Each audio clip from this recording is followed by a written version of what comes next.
Jadi bahasan kita hari ini adalah spina bifida.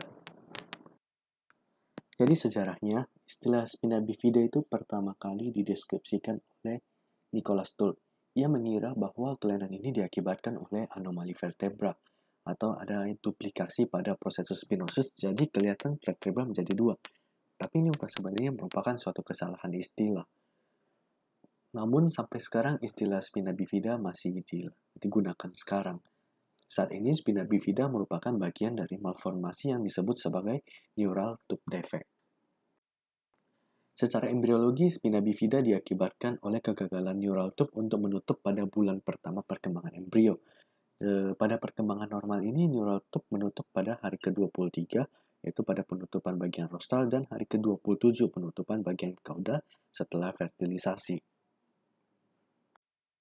Klasifikasi spina bifida ada 4. Yang pertama adalah spina bifida occulta. Pada spina bifida occulta biasanya tidak ada kelainan yang keluar dari punggung pasien. Biasanya hanya berupa rambut, hanya berupa hiperpigmentasi. Nah, kalau meningokel berarti adanya menings yang keluar. Kalau meningomelokel artinya ada menings dan ada medula spinalis yang keluar. Kalau mieloskisis adalah medula spinalis yang berhubungan langsung dengan udara luar. Secara etiologi ada dua, secara genetik dan secara lingkungan.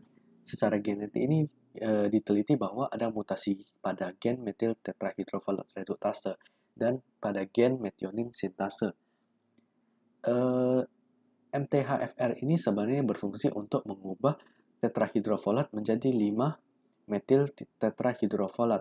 Kemudian akan mengubah homocysteine menjadi metionin.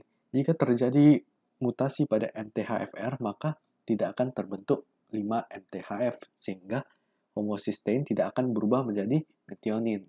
Atau jika terjadi mutasi pada gen metionin sintase, maka homocysteine tidak bisa diubah menjadi metionin.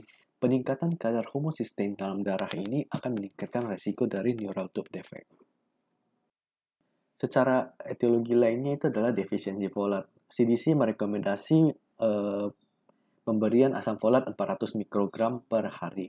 Faktor resiko lain adalah obesitas, diabetes pada ibu, demam pada awal kehamilan, dan penggunaan obat seperti obat antikonvulsan, asam valproat, carbamazepin. Untuk pencegahan dari spina bifida ini adalah penggunaan asam folat. Makan makanan tinggi folat seperti pada yang tergandung pada sayuran hijau seperti pada brokoli dan bayam. Kemudian suplementasi folat dengan dosis 400 mikrogram per hari ini diberikan 1 bulan sebelum konsepsi dan dilanjutkan hingga usia kehamilan 3 bulan. Kemudian bisa juga fortifikasi makanan dengan asam folat. Untuk diagnosis antenatal dari spina bifida, kita curigai suatu spina bifida jika didapatkan adanya peningkatan AFP atau alpha fetoprotein. Kalau misalnya terjadi peningkatan AFP, maka dilanjutkan dengan USG fetal spine dan amniocentesis. Kita menilai apakah terjadi peningkatan juga AFP pada amnion dan pemeriksaan asetilkolin esterase. Manifestasi klinis ini beragam tergantung dari tingkat lesi yang terkena. Bisa berupa abnormalitas ortopedi seperti clubfoot, dislokasi panggul, bisa gangguan kontrol pencernaan dan perkemihan. Ini terutama pada regio lumbosakral, iritasi di daerah lesi.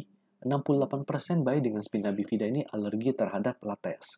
Kemudian paralisis dan gangguan neurologis yang sering adalah malformasi Arnold-Chiari 2. Jadi untuk tata laksana awal, pertama ketika bayi dilahirkan, hindari posisi yang menekan lesi. Kemudian berikan bantalan untuk mencegah penguapan dari lesi itu. Kemudian tata laksana definitifnya adalah repair. Jadi kalau misalnya meninges yang keluar, maka kita masukkan meninges ke dalam. Apabila ada medula spinalis yang keluar, maka masukkan medula spinalis ke dalam. Jadi kita lakukan repair spina bifida.